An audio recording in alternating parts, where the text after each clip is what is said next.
Hello my dear friends, you're on the Military Summary channel, and this video we're going to discuss the most important events that took place during the previous night. We have a lot of very interesting updates, so let's start. And first we're going to talk about Ukraine and about the South Donetsk direction where the Russians continue their offensive operation. Yesterday we got reports that the Russians managed to establish complete control over the city of Vuhledar, and today the pro-Ukraine mappers confirmed this information. As for the Minister of Defense of Russian Federation, they still haven't confirmed or announced the victory. Most likely they're going to do this on the 2nd of October. The sources reported that as a result of clashes for the city of Vuhledar, the Russians managed to capture around 870 soldiers of the armed forces of Ukraine. And according to the Russians, the majority of these soldiers are the force of territory defense, so just recently mobilized Ukrainians who are telling the truth are innocent. But the sources are saying, the same sources are saying that the roads between the city of Vuhledar and the village of Bagayavlenka, we're talking about these three lines that goes from the south and the northern direction, are completely full of Ukrainians who stayed there forever. The sources are saying that there are hundreds or even thousands of Ukrainians that were ambushed or destroyed as a result of Russian fire while the process of escaping the encirclement that's been taking place since the end of September till the 1st of October. So most likely today the Minister of Defense of Russian Federation will provide us additional numbers and we will understand the real losses of the armed forces of Ukraine. Also, the Ukrainian sources are saying that after the fall of the defense of the armed forces of Ukraine in the city of Vuhledar, the armed forces of Russia, according to Ukraine, are beginning to prepare a strike in the direction of Vovchansk and Bagayavlenka. Russian troops also approached Yekaterinovka from the south. So once again, according to pro-Ukrainian sources, during the next few days we might see the Russian offensive in the direction of Vovchansk, in the direction of the village by the name of Bagayavlenka, and most likely very soon we're going to see the first clashes on the territory of Katerinovka. As for the village of Katerinovka, the sources, the pro-Russian sources, have already adjusted their maps, and as you can see, according to pro-Russian resources, the Russians have already reached the outskirts of the village, and currently the Russians control everything along this line. So the Russians are very close to begin the battle for this territory. Now let's move to the Kurakhove direction. We received significant number of updates during the previous night, and the most important is that the Russians resumed their attempts to move further in the western direction of Maximilianovka. In this video we can see the clashes between the Ukrainians and the Russian forces in this side of the village. In this particular in this episode we can see how the Russians were clearing the building. So this means that the Russians are moving, and of course the main purpose of the armed forces of Russian Federation is to maintain the line between the prison, Selydovska prison number 82, and the western outskirts of Maximilianovsk. So they need to get here and to begin the clashes for the village, for the town of Kurakhove itself. Now let's move further. We received significant number of updates from the territory between Tsukurine and Girnyak. As you can see, we have adjusted the map in Russian favor. Let's discuss this in details. During the previous night, the Ukrainian sources published the video how they were attacking the 8 Russian positions using tank.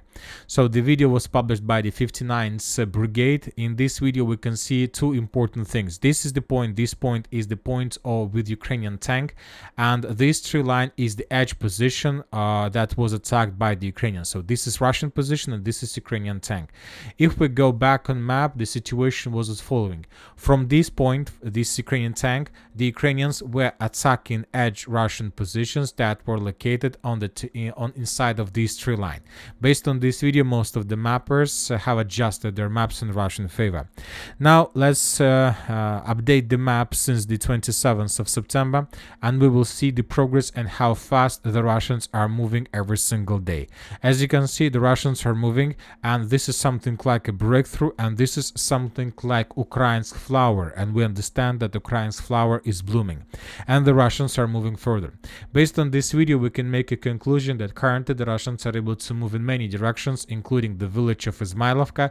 The Russians can move further in the direction of Novoselidovka in the southwestern direction, and of course the Russians most likely will try to finish the battle for Tsukurine also within the next 48 hours. The Ukrainians describe the situation in Tsukurine very simply. The situation in Tsukurine is very difficult. This information, this post was published by the soldiers on the ground. As for the village city of Selydove, the Russians continue their offensive along the railways, trying to attack in the direction of Vishnyovo. As for now, we have just some posts from the ground, but without any, let's say, visible changes according to different mappers. Now let's talk about the original Pokrovsk direction. We have additional changes on the ground as well. The Ukrainian sources published the video that confirms Russian presence exactly in this point. We will not describe this video and we will not discuss the video because the video is terrible, but this video shows the Russian presence exactly in this point, and their strong, not just presence, but this video shows the strong control over the Russians over the territory. So if we start changing the dates, we're gonna see the progress of the armored force of Russian Federation since the 1st till the 2nd of October. So significant progress, as you can see, and most likely currently the Russians are focused to encircle the Ukrainians that are currently located in the western part of Krasny Yar and on the territory of this landfill. Since the beginning of the battle for Novogrodovka, we still haven't received anything that can confirm Russian control over this territory. We have videos that confirm Russian control over this landfill and mine. We have videos that we still haven't received anything that confirm Russian control over this mine, and we still haven't received anything that confirm Russian control over these territories. So most likely now the Russians are trying to encircle the Ukrainians exactly in this point between these strongholds and to force the Ukrainians to fall back. Most likely during the next few days we're going to receive additional updates and we will color the territory in Russian favor once again. Now let's move further and let's talk about the Toretsk agglomeration, where the Russians improved their positions a little bit between the central citadel and the mine of Toretsk Vuhledar. These adjustments were made based on this video. The Ukrainians were FPV droning and attacking the Russian edge positions exactly in this area. Now let's move further and let's talk about the northern directions. We are talking about the Siversk area. During the previous 24 hours, the Ukrainian sources published the video how they were FPV droning and they attacking the Russian edge positions to the west-southwest of the Vovchansk coal refinery. In this video, we can see Ukrainian flamethrower drone that was burning out Russian positions. The video, of course, was geolocated immediately, and if we turn back on map, the Ukrainians were burning the Russian positions exactly along this tree line, and based on this video, we have adjusted the map in Russian favor by adding additional tree lines in the fortifications on the complete Russian control. So as you can see, the news around Verkhnyokamyanska is also tightening. Now let's move to the Kupiansk direction. As for the southern and for the northern, we haven't received anything special, just several videos of how the Russians were bombing and attacking the Ukrainian positions along the river of Zhiribets and the river of Oskol. Now let's move further. Let's talk about Vovchansk area. During the previous 24 hours, the Russians continue bombing and attacking, basically reducing to ruins the Ukrainian positions that are still located on the territory of the high-rise citadel and the citadel of aggregate plant. In this video, we can see attack with a FAB 3000 and very big and huge significant explosion. Now let's move further and let's talk about the Kursk offensive. During the previous 24 hours, we haven't received anything special from the Sudzha direction, just several FAB strikes, FAB attacks on Ukrainian positions, which just confirms the line of combat contact, and that's it. But we received very interesting video from Kurakhove area, and we're talking about this geolocation. In this video, we can see how the Ukrainians of 225th Battalion were FPV droning the Russian armored vehicle along this tree line.